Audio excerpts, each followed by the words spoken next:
नमो सिद्धाणं नमो आयिरीयाणं नमो उवज्जायाणं नमो लोये सौवसावूणं।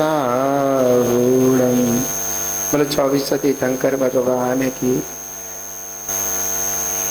बोलो महावीर भगवान की, पंच परमेष्टि भगवान की, जिनवाणी माता की, गौतम गणधर देव की, आचार्य श्री कुंद कुंद स्वामी की, आचार्य श्री शांति सागर जी महामुनिराज की, आचार्य गुरुदेव श्री धर्म भूषण जी महामुनिराज की, आचार्य श्री सम्यक भूषण जी महामुनिराज की,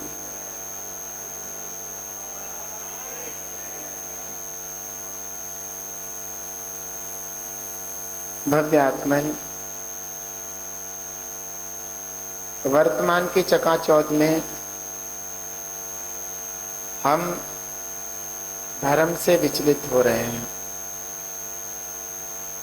धर्म से विचलित होने का मतलब है अपने जीवन को खराब करना,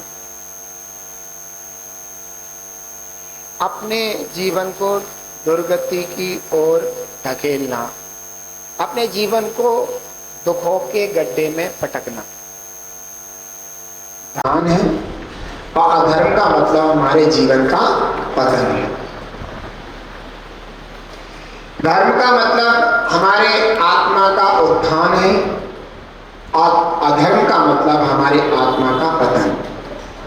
जिन कारणों से हमारे आत्मा को दुख उठाने पड़े, तकलीफें उठानी पड़े और दिक्कतें उठानी पड़े, वो सब अधर्म है। और जिन कारणों से हमारे आत्मा को तकलीफों से रहित हो, हमारा आत्मा तकलीफों से रहित हो जाए, दुखों से रहित हो जाए और उत्थान की ओर बढ़ जाए, वो सब धर्म है। धर्म और अधर्म का इतना ही अंतर है। समंत भद्र स्वामी ने भी, भगवान ने भी यही कहा है कि जो संसार के दुखों से उठाकर जीव को उत्तम सुख में धर दे, उसका नाम धर्म है। धर्म किसे कहा? जो संसार के दुखों से निकाल करके उत्तम सुख में धर दे, धरती उत्तमे सुखे, वह धर्म है। अब अधर्म की परिभाषा हो गई, जो संसार के दुखों में डुबो दे, अर्थात संसार के दुख उत्पन्न कराए और हमारे मोक्ष सुख, आत्मिक सुख से दूर कर दे, उसका नाम अधर्म है। तो ये सब बात समझ करके हम धार्मिक बने, धर्म की ओर बढ़े, अपने आत्मा का उत्थान करें। आप प्रश्न कर सकते हैं। आज का पहला प्रश्न श्री नरेंद्र कुमार जी। नमस्ते महाराज। आचार्य श्री, नींबू में मीठा मिलाने से क्या वो अभक्ष हो जाता है? फिर से प्रश्न पूछिए। नींबू के रस में अदरक को मीठा मिलाने से क्या वो अभक्ष हो जाता है? मीठा मिलाने से, नींबू के रस में मीठा मिलाने से क्या वो अभक्ष हो जाता है? अच्छा, नींबू के रस में मीठा मिलाने से अवक्ष नहीं होता है।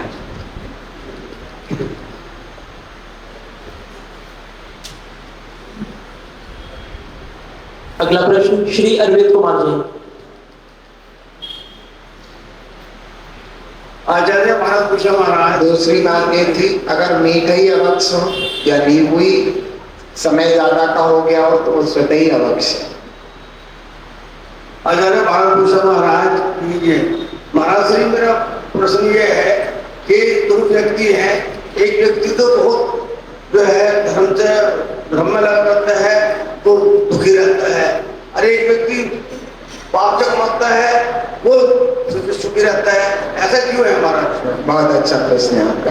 आखिर ऐसा प्रश्न विकल्पों में आ ही जाता है, बहुत सुंदर।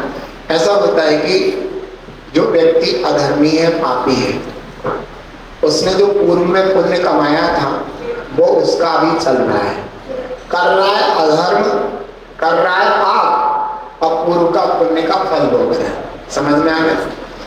और इससे उसका जो पूर्व का पुण्य है वो हल्का हो रहा है, कम हो रहा है, ज्यादा बढ़िया क्वालिटी का नहीं। अगर वो धर्म करता तो उसका और अच्छी क्वालिटी बनती, लेकिन वह जो है हमें दिख रहा है कि वो जो है पाप कर रहा है और पूर्व के पुण्य को भोग रहे हैं। तो समझ में आ रहा है आपको? तो इसलिए ऐसा लग रहा है। और जो धर्म कर रहा है उसने पूर्व में कोई पाप बांध रखा था, उसका पाप का उदय है, पाप का उदय चल रहा है, पाप का उदय चल रहा है। और जो है हाँ, पाप का उदय चल रहा है। और उस समय कोई धर्म कर रहे हैं, तो जो धर्म कर रहा है उसका फल तो उसको आगामी काल में मिलेगा, जो कर रहा है। तो धर्म का फल तुरंत थोड़ी मिलता है, मिल जाता है। ऐसा नहीं है कि ऐसा भी होता है कि धर्म का फल, क्योंकि पुण्य का जैसे आपने बांधा है तो अंतर्मुख के बाद आपको उसका फल मिलना शुरू हो जाए, हो सकता है, लेकिन ये जरूरी नहीं है कि मिलना शुरू ही हो जाए। तो जो हमने अभी अभी बांधा है तो वो इसका फल जो है हमें कुछ टाइम बाद मिलेगा, लेकिन जो पहले बांधा उसका फल चल रहा है। समझ में आ गया आपको? तो इसलिए ऐसा देखने में आ रहा है।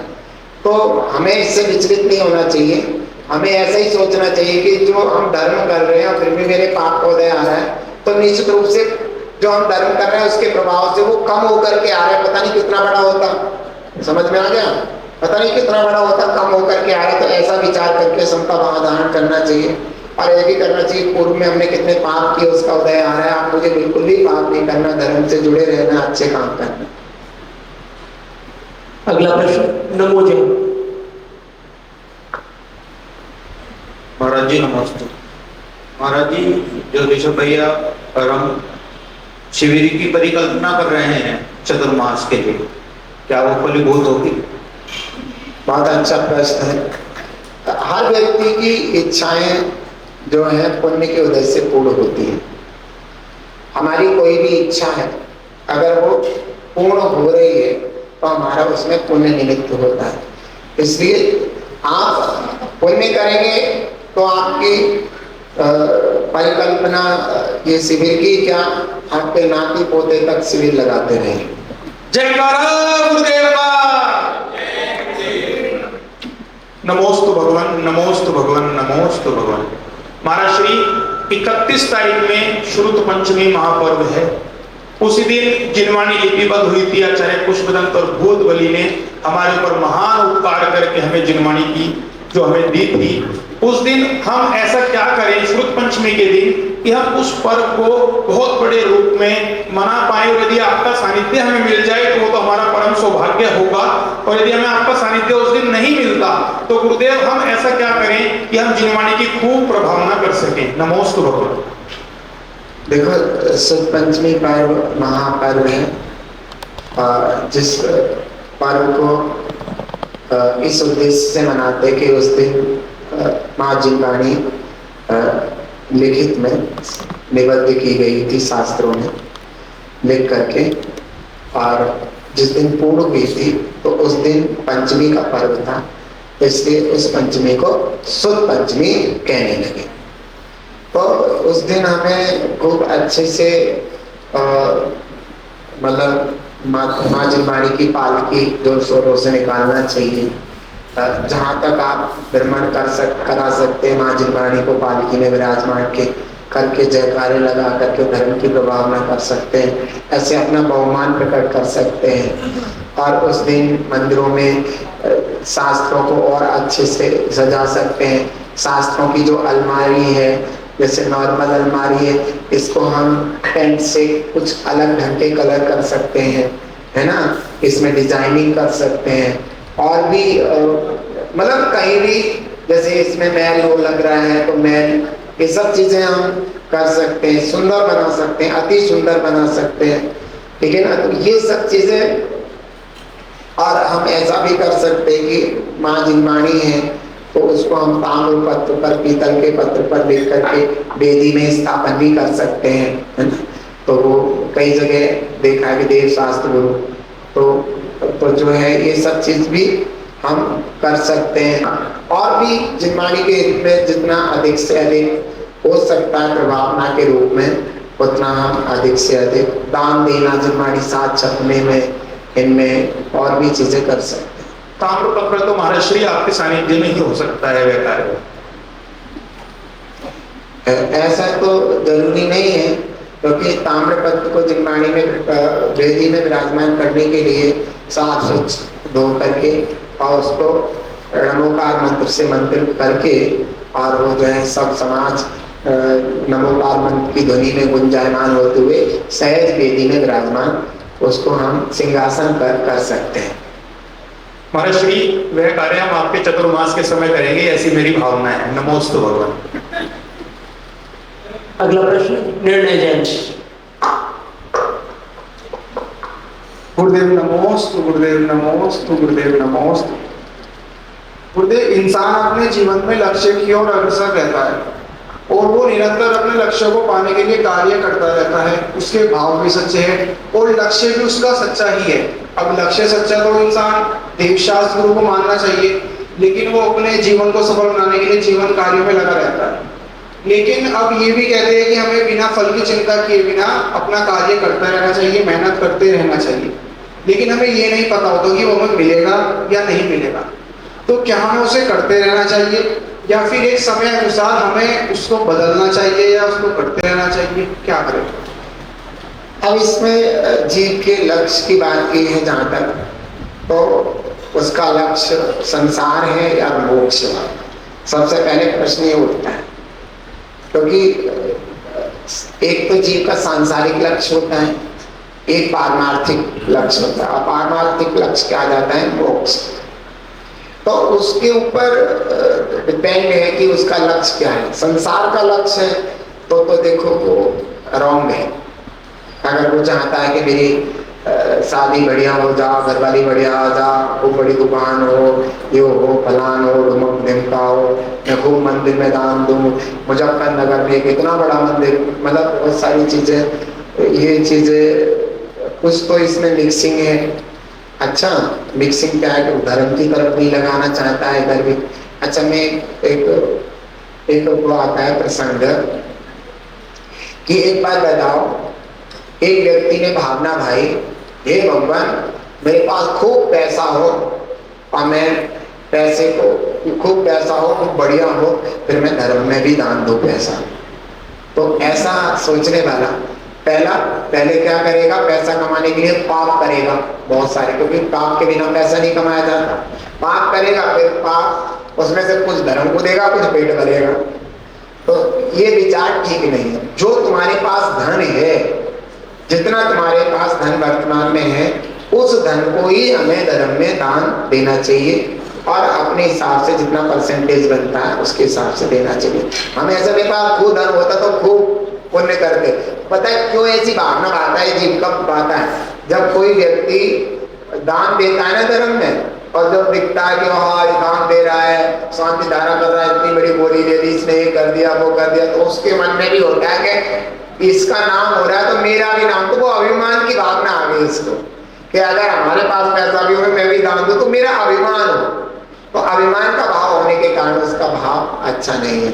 सांसारिक जितनी भी इच्छाएं होती हैं, वो मैंने बताया था पंच नाम का दोष लगता, संसार में सुख है तो संसार में सुख है, तभी तो संसारिक के वैभव की इच्छा कर रहा है वो जीव, तो इसलिए उसको रॉन्ग है वो। तो लेकिन ये भी बात गलत नहीं है कि भगवान जिनेंद्र परमात्मा के चरणों में आकर के वो भक्ति पूजन कर रहा है और उसकी मंद कसा है, उस समय ये भावना कर रहा है, तो उसकी भावना फलित जरूर होगी, ये पक्का है, क्योंकि भावना भी बहुत ऊंची जगह कर रहा है। तो वो साथ से पुण्य का बंध उसको अच्छा खासा पुण्य का बंध होगा, और जिससे उसकी भावना पूर्ण होने में कसर नहीं होगी अगर उसने मंद कसाय पूर्वक भक्ति भगवान की है। तो जो सांसारिक इच्छाएं हैं वो भी उसकी पूरी होती है, ऐसा नहीं कि नहीं होती हैं, लेकिन इससे उसका कोई विशेष लाभ होने वाला नहीं है।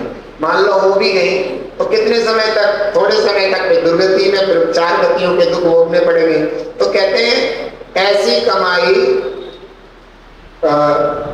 ऐसी कमाई क्यों कमाओ जो कुछ ही क्षण या भवों में कमाओ, ऐसी कमाई क्यों ना कमाओ जो अनंत काल बैठ करके खाओ।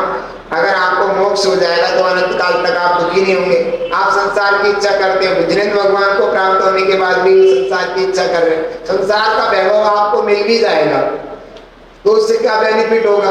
वहां आप उसमें रमण भोग कर लोगे, विषय भोगों में रख जाओगे, उल्टा पाप बांधोगे और फिर जाकर के दुर्गति होगी। तो ऐसे भावों से आप देखो। तो मैं आपको ये जरूर कहूंगा कि फल की इच्छा नहीं करना चाहिए। सम्मी दृष्टि को उस फल की इच्छा नहीं होती, उसको तो भगवान बनना है, इस अभिप्राय से भगवान की भक्ति आराधना करता है। उसके अटूट पुण्य टूटता है। चक्रवर्ती, तीर्थंकर, नारायण, पद्मा, ऐसे बड़े बड़े पद्मों पर जाकर के वो संसार के सुखों को भोगता है। सौधर मतलब इंद्र आदि बनता है और भी बहुत सारी चीजें वो अपने जीवन में प्राप्त करता है। बिना इच्छा के वह सहज भक्ति करता है। तो मैंने दोनों बात बताई, इच्छा के साथ करता तो भी इच्छा फलित हो सकती है, और बिना इच्छा के धर्म करता है तो भी वो उसको अच्छी क्वालिटी में प्राप्त करता है। ये सारी चीजें मैंने आपको। अगला प्रश्न श्री प्रवीण कुमार जी। नमस्ते गुरु, मेरा एक प्रश्न है कि जिस प्रकार हमारे शाश्वत तीर्थ हैं अयोध्या जी, सम्मेद शिखर जी, उसी प्रकार हमारे कौन कौन से पर्व शाश्वत तीर्थ की श्रेणी में हम रख सकते हैं? कौन कौन से पर्वों को शाश्वत तीर्थ, शाश्वत की श्रेणी में रख सकते हैं? बहुत सुंदर, इन्होंने आपको इतना प्रश्न का आंसर तो दे दिया कि हमारे जो शाश्वत तीर्थ है, अनादि से और अनंत काल तक रहेंगे, वह है क्या? सम्मेद शिखर जी और अयोध्या। क्या होता है कि जब प्रलय आदि के समय में ये बिल्कुल जमीन से मिल जाएंगे, सम्मेद शिखर बिल्कुल फ्लैट हो जाएगा।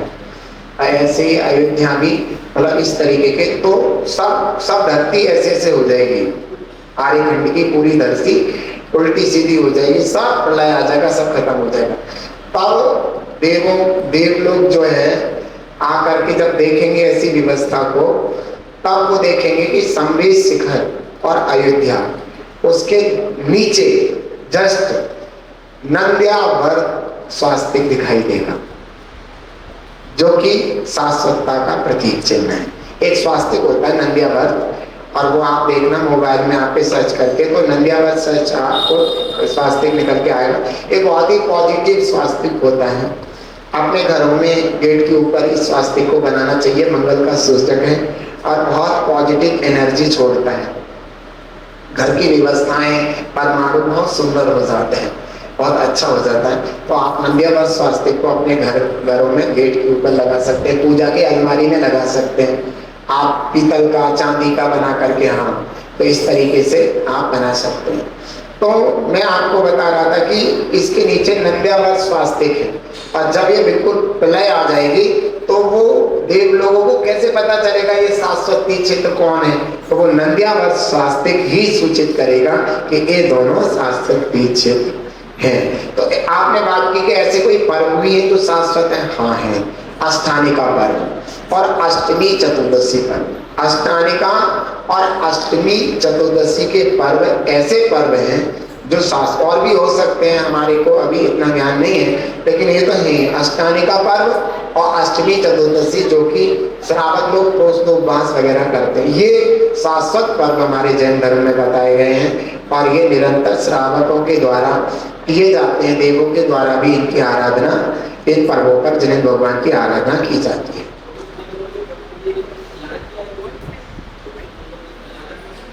24 तीर्थंकर के कल्याण तो आपको पता अभी हुए, शाश्वत कहाँ से हो गए? अब ये महावीर भगवान का आगे थोड़ी चलेगा, पीछे वाले अनंत तीर्थंकर हुए, उनका कौन सा कल्याण काम बना है? तो ये साधी शांत पर्व है, यानी कि उत्पन्न हुए हैं और समाप्त हो जाएंगे, जो अनादि से आ रहे हैं और अनंत काल तक चलते रहेंगे, वे ही शाश्वत पर्व होते हैं। अगला प्रश्न श्री अभय कुमार जी। महाराज श्री नमस्तु। महाराज जी, अनंतानुबंधी जो कसाई है वो हमारी अनादि से चली आ रही है और अब तक है, जो मिथ्या के कारण हमें सम्यक्त नहीं होने देती थी। ऐसी कैसी कसाई है जो ऐसा है कि जो हमें सम्यक्त नहीं होने दे रही? बहुत अच्छी आपकी बात है। अनंतानुबंधी कसाय, जो मैं यहाँ पर बता भी रहा हूँ कि अनंतानुबंधी कसाय अन्य कसाय को बल प्रदान करती है। तो ये तो चारित्र में घात करती है, चारित्र का घात, क्योंकि ये चारित्र मोहिनी कर्म की है ना प्रकृति। तो ये क्या करती है कि सभी कसाय को बल प्रदान करती है, इसलिए चारित्र का घात हो रहा है। इसके कारण सभी कसाय उत्तेजित रहती है। और इधर इसके उदय में सम्यक दर्शन का घात हो जाता है। समझ में आ गया? लेकिन एक बात बताऊं, जो साधारण नाम का जो गुण स्थान है, इसमें मिथ्यात्व का उदय नहीं होता, केवल अनंतानुबंधी का उदय होता है। तो उस समय सम्यक दर्शन नहीं होता है, लेकिन मिथ्या दृष्टि नहीं होता वो जीव। ये बात सच है, क्योंकि मिथ्या दृष्टि कब कहलाएगा? जब मिथ्यात्व का उदय होगा। तो साधारण गुण स्थान में मिथ्यात्व का उदय नहीं होता है और सम्यक्त भी नहीं होता है। तो समझ में आ गया? तो वो सम्यक्त का नाश किसने कर दिया? अनंतानुबंधी क्रोध, मान, माया, लोभ, इनमें से किसी एक ने। समझ गए? तो ये बात ध्यान रख लें कि साधारण गुण स्थान में अनंतानुबंधी के उदय होने पर सम्यक दर्शन नहीं होता है, लेकिन मिथ्या दृष्टि भी नहीं होता वो जीव। समझ में आ रहा है नहीं आ रहा? तो इन बातों को भी, अगर वो जीव मरता है वहां उस गुण स्थान में, तो निश्चित रूप से जो सम्यक दृष्टि के लाभ जो स्वर्ग आदि जो सम्यक दृष्टि को मिलने थे, तो वैसे ही उसको व्यवस्थाएं मिलती हैं, क्योंकि वो मिथ्या दृष्टि नहीं है। अगला प्रश्न श्री नवीन कुमार जी।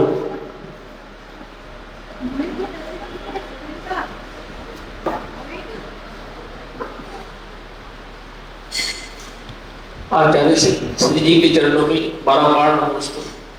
महाराज श्री, मेरा प्रश्न है कि अनादिकाल से आज तक जो है जितने भी हमारे आचार्य उपाध्याय साधु हुए हैं, सभी जीवों का भला चाहते हैं कि यह जीव किसी भी प्रकार से अपना कल्याण करे, यह मिथ्या से निकलकर और सम्यक में पहुंचकर अपने को जाने और अपना कल्याण करे।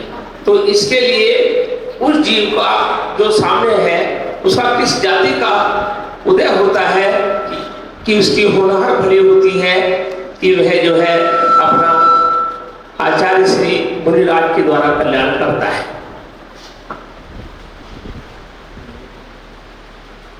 आप पूरा मत बोला करो, तुम तो सिर्फ प्रश्न पूछो।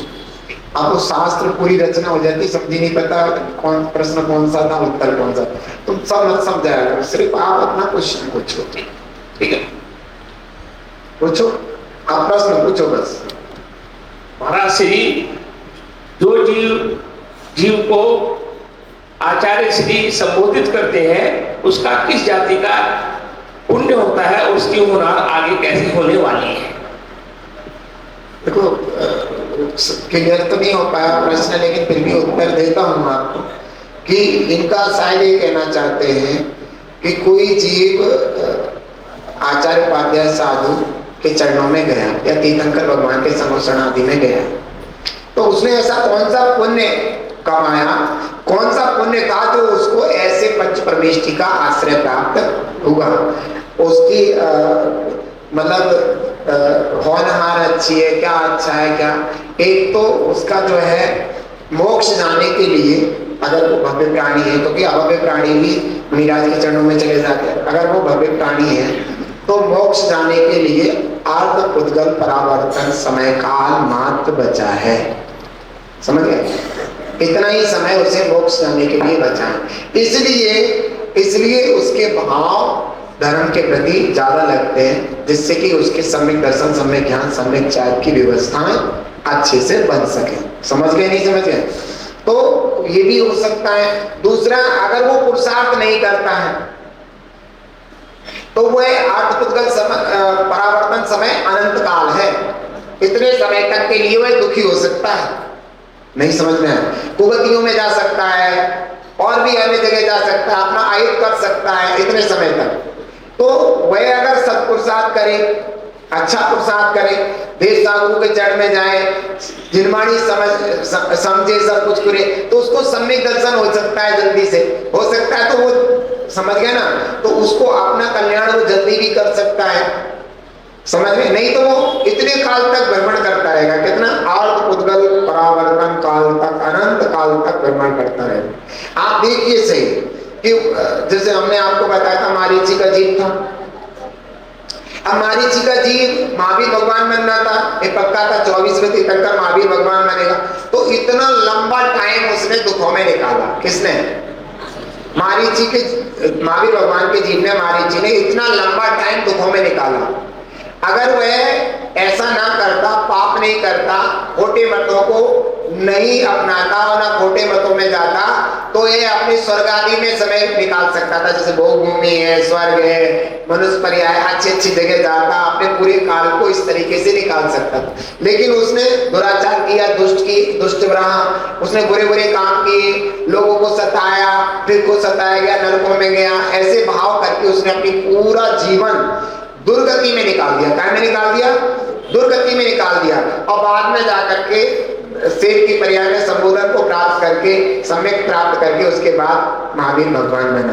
तो मैं यही कहना चाहता हूं कि जो व्यक्ति है, समझ में आया, कि जो व्यक्ति है उसका जो अपना काल है, अच्छा बुरा निकाले, वो उसके ऊपर डिपेंड करता है। जैसे आप मंदिर में आए, आपके मंदिर में आने पर योग्यता है आपके पास, यहाँ पे गाली गलौज करे, प्रवचन ना होने दे, क्या बकवास लगा रखी है, मैं तो यहाँ पूजा करने आया हूँ, ये प्रवचन लगा दिए, ये रोज का काम हो गया है, ऐसे भी कर सकता है।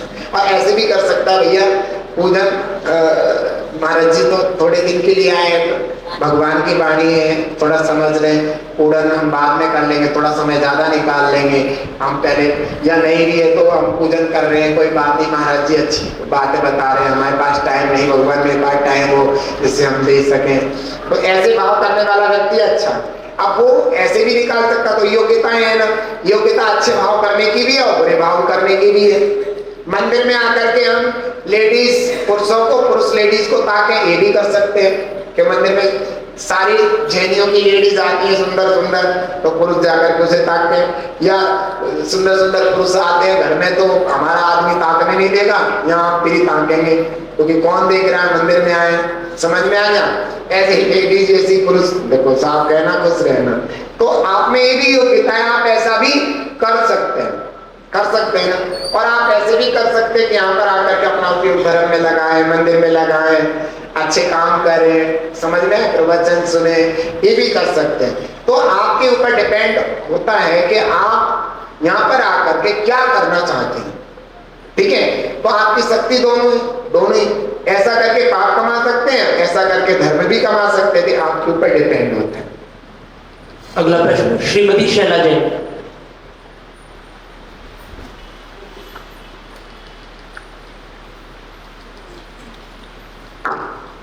देव के चरणों में मेरा कोटि कोटि नमन।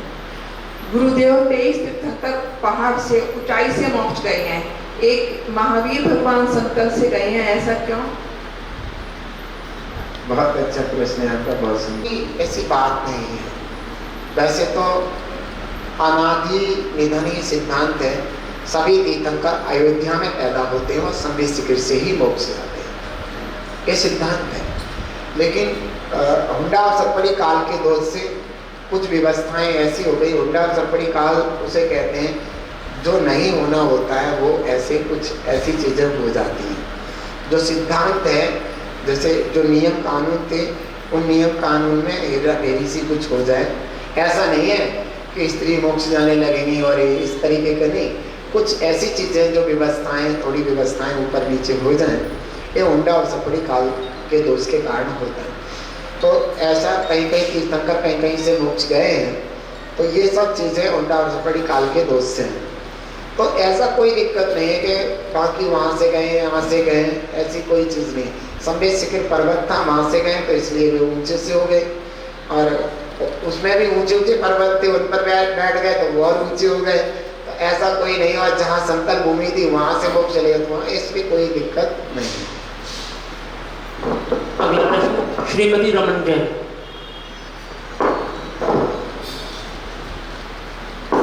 नमोस्तु महाराज। महाराज जी मैं कह रही हूँ 1.25 लाख जाप जैसे करते हैं, जब उन्हें कैसे कैसे गिने? हाँ, जैसे कहते हैं 1.25 लाख जाप करनी है, तो नमो भगवत की पूरी जाप, एक पूरी जाप इस तरह गिनेंगे या 108? बहुत अच्छा, ये तो आपके ऊपर डिपेंड करता है कि आप पूरा नमोकार मंत्र को एक जाप मान रहे हो या एक एक पद को एक जाप मान रहे हो, या पूरी 108 माला की एक जाप मान रहे हो, ये सब आपके अभिप्राय से सिद्ध होगा कि आपको नहीं। अगर आप ये पूछना चाहते हैं कि वास्तविक क्या कैसे किया जाता है, तो जैसे रमोकार मतलब पूरा पढ़ा आपने, नमो अरियंताणम, नमो सिद्धाणम, नमो आयरियाणम, नमो वज्रायणम, नमो लोहे सत्संग, तो ये जाप हो गई है, एक जाप हो गई। बहुत से लोग 108 माला की पूरी एक जाप मानते हैं, तो वो भी कर सकते हैं, वो आपके अभिप्राय से सिद्ध है। नॉर्मल एक जाप तो यही है। अब 1.25 लाख बार एक पढ़ो तो 1.25 लाख जाप हो गई, और नहीं तो आप 1.25 लाख अलग से 108 की दे सकते हो, तो वो दो, तो वो 1.25 लाख करो। ये देखो इसमें क्या है, सब अपने अभिप्राय से सिद्ध होता है कि हमने क्या अभिप्राय से क्या लिया है। ऐसा नहीं है कि कोई नियम कानून विशेष इसके लिए। वैसे तो सही बोले तो एक नमोकार मंत्र एक जाप होती है, और 108 जाप हो जाती है जब माला फेरते हैं। अगला प्रश्न श्रीमती मणिजन। नमस्ते गुरुवर। वैसे किसी ने ये कहा कि ये इमली जो होती है और खजूर जो होते हैं ये हरी में आते हैं, तो आप इसका वो करिए कि हरी में आते हैं या नहीं आते हैं। इमली खजूर हरी में भी आते हैं और सूखी में भी आते हैं। जब हरे होंगे तो हरी में आते हैं, और सूख जाते तो सूखे में आएंगे। नहीं तो खजूर तो ये इन खजूर जो होते हैं तो गीले होते हैं, छुआरे वो अलग चीज है। और टमाटर लाल होता है, और नींबू पीला होता है, और चीकू ब्राउन होता है, तो ये हरे में थोड़ी आएंगे। हरे तो हरे का मतलब हरा नहीं है, हरे का मतलब कलर से नहीं है, हरी वनस्पति से है, समझ गए। हरी का मतलब लाल पीला हरा गुलाबी से, हरी से मतलब नहीं है, कलर से नहीं होता। अब जैसे मान लीजिए इमली है, हाँ इमली कल परसों कोई मुझे दिखा रहा था इमली, फिर वो लाए ये वो इमली का आपने देखा होगा मीठी इमली आती है फ्रूट वाली, फलों की दुकान पे मिलती, उसके ऊपर एक परत होती है छिक्कल, वो उसका गाढ़ छिक्कल होता है रक्षक। अगर वो छिक्कल के अंदर है तो वो आप आहार आदि में प्रयोग कर सकते हैं, शुद्ध है। क्योंकि पहले छिक्कल हटाओ, फिर उसको अच्छे से देखो। छिक्कल हटाने के बाद धोने की जरूरत नहीं पड़ती, क्योंकि छिक्कल स्वयं उसको कवर किए हुए कोई गंदगी ना लग जाए। फिर उसके बाद आप देखिए बीज वगैरह निकाल के उसमें जीव तो नहीं है। अगर खराब हो गई, हो सकता फफूंदी लग गई हो, ज़्यादा दिन की हो, अगर एक्सपायरी डेट में भी आती है, कभी कभी एक्सपायरी डेट के अंदर है और फिर भी फफूंदी लग जाती है कोई ज़्यादा पानी में या कुछ नमी के कारण, तो फिर शुद्धता देखें और वो बिना धुले भी आप दे सकते। क्यों?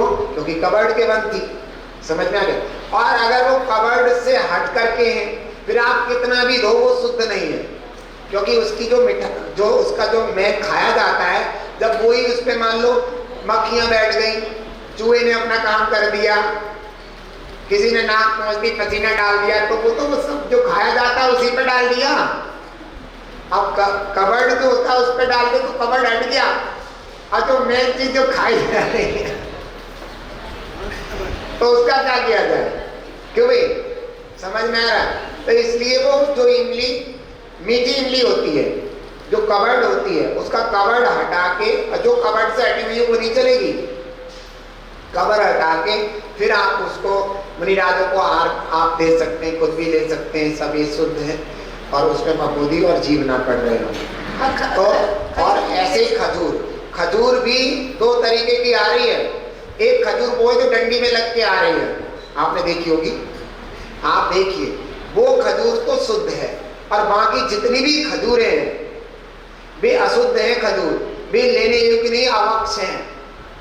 एक बिल्कुल खजूर आ रही है जो पैकेट में बंद होके आती है और आप डंडी में लगी हुई होती है, 4-5 खजूर को तोड़ करके उन्हें यूज करते हैं।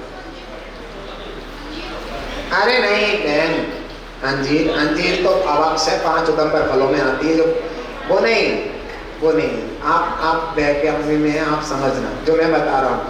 तो खजूर बिल्कुल खजूर जैसी सेब थोड़ी होती है अंजीर की, वो गोल होती है, छेक सब वो अलग चीज़ है, जो बिल्कुल छुआरा जैसा देखने में लगती है, लेकिन वो छुआरा नहीं होता, उसे बिल्कुल हटाएं तो बिल्कुल खजूर जैसा स्वाद होता है और खजूरी होती है वो।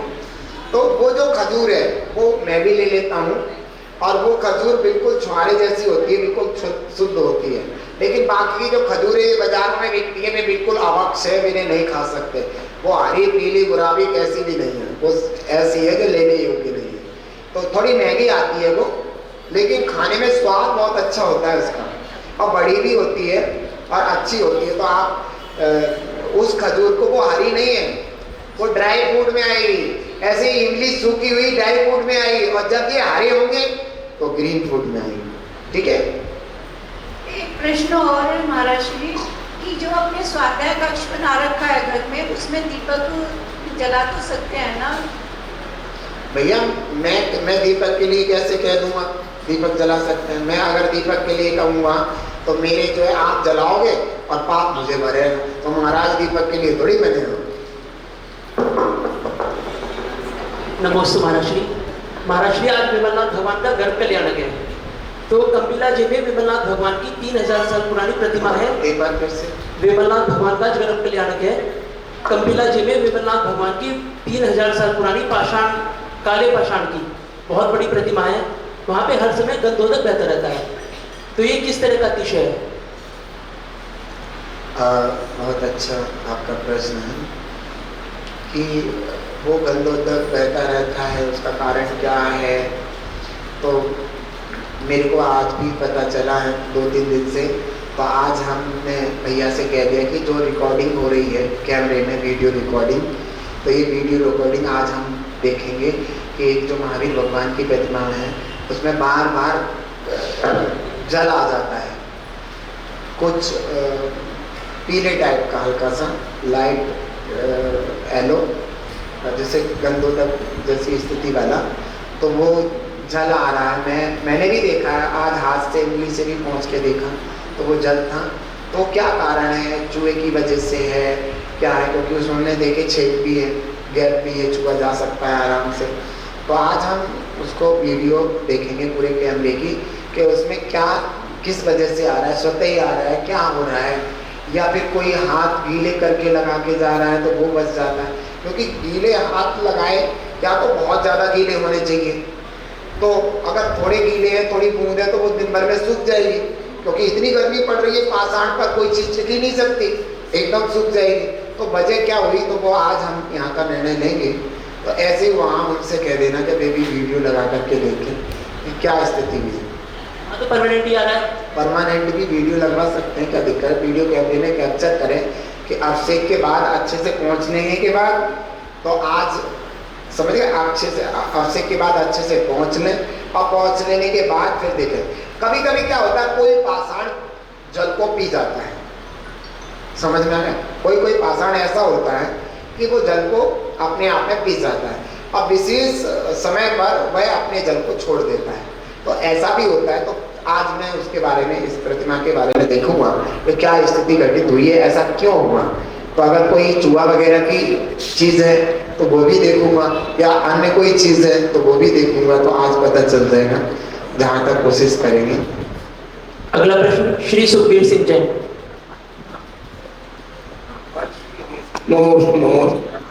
श्री द्रवलिंगी मुनि, श्री द्रवलिंगी मुनि में भावलिंग मुनि के भेद। बहुत सुंदर आपने प्रश्न किया है। जितने भावलिंगी मुनिराज होते हैं वे सब द्रव्यलिंगी भी होते हैं, समझ में आया? द्रव्यलिंग कहते हैं बाहर का। तो ये बाहर में मुनित्व दिखना, पिछी कमंडल मुनिराज नगन दिगंबर दिखना, ये सब 8 मूल गुण वगैरह होना, ये सब द्रव्यलिंग है, समझ गए? और भावलिंग क्या होता है कि जिस गुण स्थान में वैसे परिणामों का, अंतरंग परिणामों का होना, ठीक है ना? तो भावलिंग वो होता है। जितने भी भावलिंगी मुनिराज होते हैं वे द्रव्यलिंगी तो होते ही होते हैं, लेकिन कुछ द्रव्यलिंगी मुनिराज होते हैं जिनके भावलिंग नहीं होता, अर्थात उनके परिणाम वैसे गुण स्थान के नहीं होते, वो सिर्फ द्रव्यलिंगी कहलाते। नहीं समझ में आया? बिना द्रव्यलिंग के भावलिंग तो हो ही नहीं सकता। तो जितने भी भावलिंगी मुनिराज होते हैं वे द्रव्यलिंगी तो होते ही होते हैं, लेकिन ऐसा भी हो सकता है कि मात्र द्रव्यलिंगी हो और भावलिंग ना हो, अर्थात वैसे परिणाम ना हो, जैसे छठे 7वें गुण स्थानवर्ती मुनिराज होते हैं, तो उनके परिणाम ऐसे ना हो पाए, अंतरंग के परिणाम भी छठे सातवें गुण स्थान वाले, तो वे मात्र द्रव्यलिंगी है। समझ में आ गया? और अगर ऐसे हो रहे हैं तो वे द्रव्यलिंगी भी है और भाव लिंगी भी है, दोनों ही है। अगला प्रश्न श्री पवन कुमार जैन।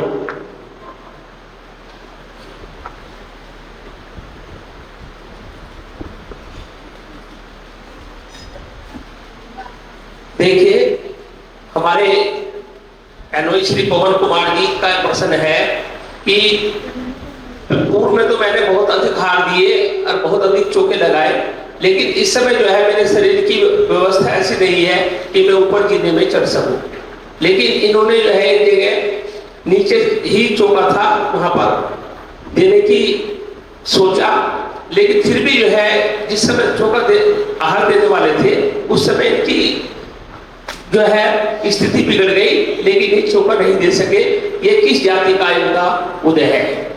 ये तो देखो, वृद्धावस्था, शरीर के स्वास्थ्य और रोग आदि की व्यवस्थाएं हैं, और आपने जीवन में धर्म किया। ऐसा भी होता है कि जब अंत समय व्यक्ति का आता है तो मंदिर भी नहीं जा पाते, लेकिन घर में ही धर्म ध्यान पूर्वक भाव करते हैं, तो ऐसी कोई दिक्कत नहीं है।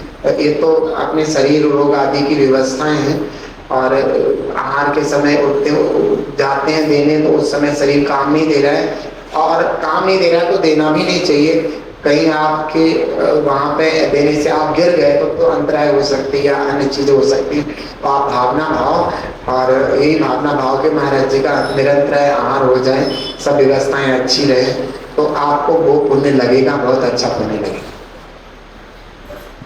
महाराज श्री नमस्तु। महाराज श्री हम शिविर में गए थे जी, तो वहाँ जो है त्रियोग आश्रम में उन्होंने बताया कि जो वीतरागी भगवान है वे तो तुमको कुछ देते नहीं, ये तो कुछ देंगे, तुम इन देवी देवताओं की जो है वो पूजा करो तो ये तुम्हें सब कुछ देंगे। हाँ, तो बहुत सुंदर आपका प्रश्न, समझ गया। आपका प्रश्न बहुत ही सुंदर है।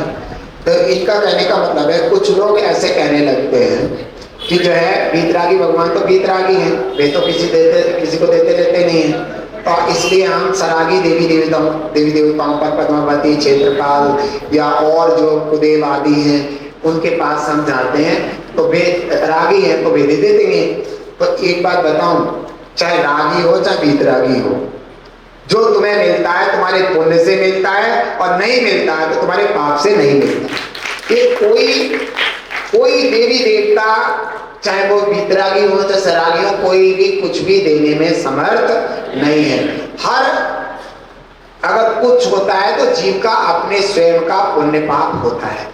जब जीव का पुण्य का उदय होता है तो लोग बागों के कहने में आकर के वो कुदेवों में चक्कर में लग जाता है, और है उसका अपना पुण्य का उदय, और जब उसे अपने पुण्य से मिल जाता है तो उसकी आस्था मिथ्यात्व में जुड़ जाती है, और वो जो है मिथ्या दृष्टि अनंत भवों तक भ्रमण का कारण बन जाता है।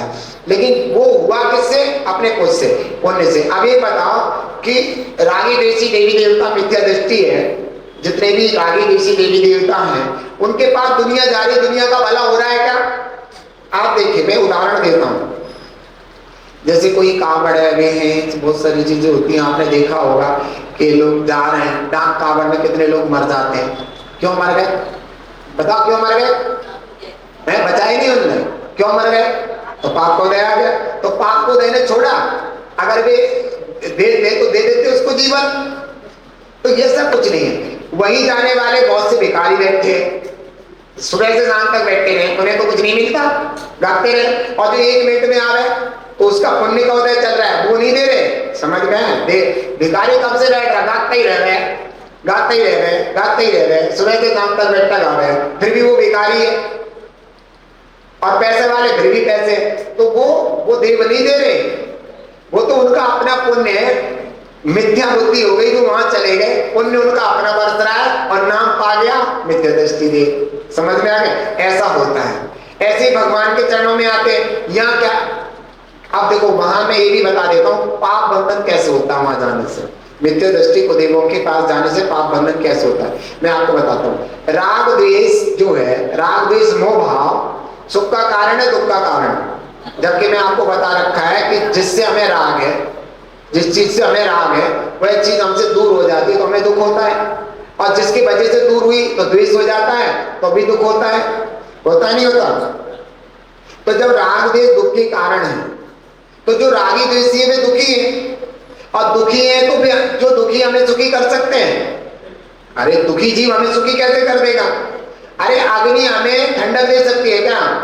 अग्नि हमें ठंडक दे सकती नहीं, तो जो रागी द्वेषी वो हमें सुखी कैसे कर सकते हैं? नहीं कर सकते सुखी। रागी द्वेषी स्वयं दुखी है, तो जिसके लैंटर्न खुद नहीं जल रही वो हमारी लैंटर्न क्या जलाएगा? जो स्वयं दुखी है वो हमें क्या सुखी कर सकता है? तो इसलिए हम सुखी होने के लिए वहां जाते हैं, हमारी आस्था है कि हम इनके पास जाने से सुखी हो जाएंगे। तो ये आस्था विपरीत हो गई, विपरीत हो गई, झूठ हो गया ये। और झूठ नाम का क्या है? पाप। अरे झूठ हो गया, झूठ नाम का पाप है, तो वहां जाने से पाप बंद हुआ, पुण्य बंद हुआ? पाप बंद हुआ। अब यहाँ पे तो हम आए यहाँ पर भगवान के पास, तो ये स्वयं सुखी है तो हमें भी सुखी कर देंगे, ऐसी भावनाओं से आए। तो ये स्वयं सुखी है, मुझे भी सुखी करेंगे, तो स्वयं सुखी है। तो स्वयं सुखी है तो हमने ये ऐसा माना, तो वो सही है गलत है? भगवान स्वयं सुखी है ऐसा हमने माना, सही है गलत है? सही है। तो हमारे पुण्य लगा, पाप पुण्य लगा। तो ऐसी भावना करने से यहाँ जो पुण्य अर्जित हुआ, जो हमें पुण्य लगा, उस पुण्य के फल से हमें सारी चीजें प्राप्त होती है। समझ में आ गया? उस पुण्य के फल से हमें सारी चीजें प्राप्त हो जाती हैं। भगवान नहीं देते, भगवान, क्योंकि भगवान के सामने हमने उन्हें स्वीकार किया, यही भगवान है, यही दुनिया के सबसे बड़े देवता हैं। समझ में आए? ऐसे जो मेरे उद्गार हुए, ऐसी भावना हुई, और हमने ये बात सत्य कही है कि यही सच्चे भगवान है, क्योंकि यही सुखी है। तो इसी वजह से हमें पुण्य लाभ हुआ। उस पुण्य से दुनिया की ऐसी कोई संपत्ति नहीं है जो ना मिल सके। तीर्थंकर पदवी, चक्रवर्ती आदि की संपदाएं सब जिनेंद्र भगवान की आराधना करने से स्वतः ही प्राप्त हो जाती हैं। ऐसा समझना चाहिए। ते जिनवाणी भारती तो जपो दे गाय, जो देवी शरणा गए सो पाए सच्चे।